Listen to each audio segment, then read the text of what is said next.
ಬಳ್ಳಾರಿ ಅಭಿವೃದ್ಧಿಗಾಗಿ ಕೋಟಿ ಕೋಟಿ ಅನುದಾನವನ್ನ ಪ್ರತಿ ವರ್ಷ ಸರ್ಕಾರ ಮೀಸಲಿಟ್ಟರು ಕೂಡ ಗಡಿ ಗ್ರಾಮದ ಸಮಸ್ಯೆಗಳು ಕೂಡ ಇಂದಿಗೂ ಏನು ಇತ್ಯರ್ಥ ಆಗಿಲ್ಲ ಅಂತಾನೆ ಹೇಳ್ಬೋದು. ಸದ್ಯ ನಾನಿರುವಂತದ್ದು ಬಳ್ಳಾರಿ ಜಿಲ್ಲೆಯ ಬೆಣಕಲ್ ಗ್ರಾಮದಲ್ಲಿರುವಂತದ್ದು. ಈಗಾಗಲೇ ದೃಶ್ಯದಲ್ಲಿ ನೋಡ್ತಾ ಇರಬಹುದು. ಈ ಒಂದು ಬೆಣಕಲ್ ಗ್ರಾಮದಲ್ಲಿ ಇರ್ತಕ್ಕಂಥ ವೇದಾವತಿ ನದಿ ಏನಿದೆಯಲ್ಲ, ಈ ಒಂದು ನದಿಯನ್ನ ದಾಟಿಕೊಂಡು ಈಗ ವಿದ್ಯಾರ್ಥಿಗಳು ಕೂಡ ಸಾಕಷ್ಟು ಏನು ಓಡಾಟವನ್ನ ಮಾಡಬೇಕಾದಂತ ಒಂದು ಪರಿಸ್ಥಿತಿ ನಿರ್ಮಾಣ ಆಗಿರುವಂತದ್ದು. ಅಂದ್ರೆ ಸುಮಾರು 78 ಅಂದ್ರೆ ಸ್ವತಂತ್ರ ಪೂರ್ವದಿಂದಲೂ ಕೂಡ ಈ ಒಂದು ಪರಿಸ್ಥಿತಿ ನಿರ್ಮಾಣ ಆಗಿರುವಂತದ್ದು. ಶಾಲಾ ಕಾಲೇಜುಗಳಿಗೆ ಹೋಗಬೇಕಾದಂತ ವಿದ್ಯಾರ್ಥಿಗಳು ಕೂಡ ಈ ಒಂದು ನದಿಯನ್ನ ಅಂದ್ರೆ ಜೀವ ಭಯವನ್ನ ಲೆಕ್ಕಿಸದೆ ಈ ಒಂದು ನದಿಯನ್ನ ದಾಟ್ಕೊಂಡು ಹೋಗುವಂತ ಒಂದು ವಾಸ್ತವ ಪರಿಸ್ಥಿತಿ ನಿರ್ಮಾಣ ಆಗಿರುವಂತದ್ದು. ಮತ್ತೊಂದ್ ಕಡೆ ಈ ಒಂದು ನದಿ ಆ ಕಡೆ ಒಂದು ಗ್ರಾಮ ಕೂಡ ಬಾಣಾಪುರ ಗ್ರಾಮ ಕೂಡ ಇರುವಂತದ್ದು. ಹಾಗಾಗಿ ಆ ಗ್ರಾಮಕ್ಕೆ ಹೋಗ್ಬೇಕಾದಂತ ವಿದ್ಯಾರ್ಥಿಗಳು ಶಾಲಾ ಕಾಲೇಜುಗಳಿಗೆ ಹೋಗ್ತಾರೆ. ಅವ್ರನ್ನ ಏನು ಪ್ರತಿನಿತ್ಯವೂ ಕೂಡ ಈ ತರನಾಗಿ ಏನು ತಮ್ಮ ಜೀವ ಭಯವನ್ನ ಲೆಕ್ಕಿಸದೆ ನಡೆದುಕೊಂಡು ಹೋಗುವಂತ ಒಂದು ಪರಿಸ್ಥಿತಿ ನಿರ್ಮಾಣ ಆಗಿರುವಂತದ್ದು. ಮತ್ತೊಂದ್ ಕಡೆ ಇಲ್ಲಿ ಸಾಕಷ್ಟು ರೈತರು ಕೂಡ ಇರುವಂತದ್ದು. ಅಂದ್ರೆ ನದಿ ಪಕ್ಕದಲ್ಲಿ ಅವರ ಜಮೀನನ್ನು ಹೊಂದಿರುವಂತದ್ದು. ಹಾಗಾಗಿ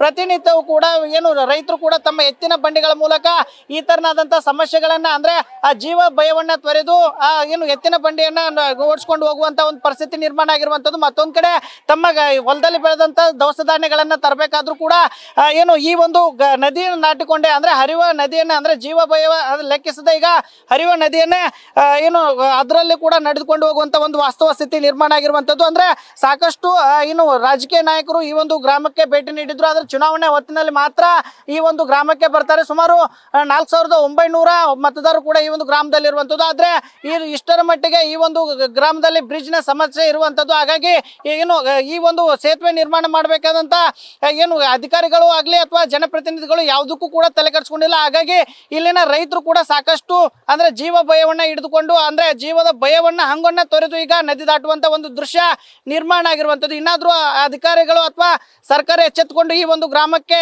ಸೇತುವೆಯನ್ನ ನಿರ್ಮಿಸ್ತಾರ ಅನ್ನುವಂಥದ್ದನ್ನು ಕೂಡ ಈಗ ಕಾದು ನೋಡ್ಬೇಕಾಗಿರುವಂತದ್ದು. ಕ್ಯಾಮ್ರಾಮನ್ ಕಾರ್ತಿಕ್ ಜೊತೆಗೆ Shivanand Madihalli, news first Kannada, Ballari. News first ನಿರ್ಭೀತಿಯಿಂದ ನಿಮ್ಮ ಪರವಾಗಿ.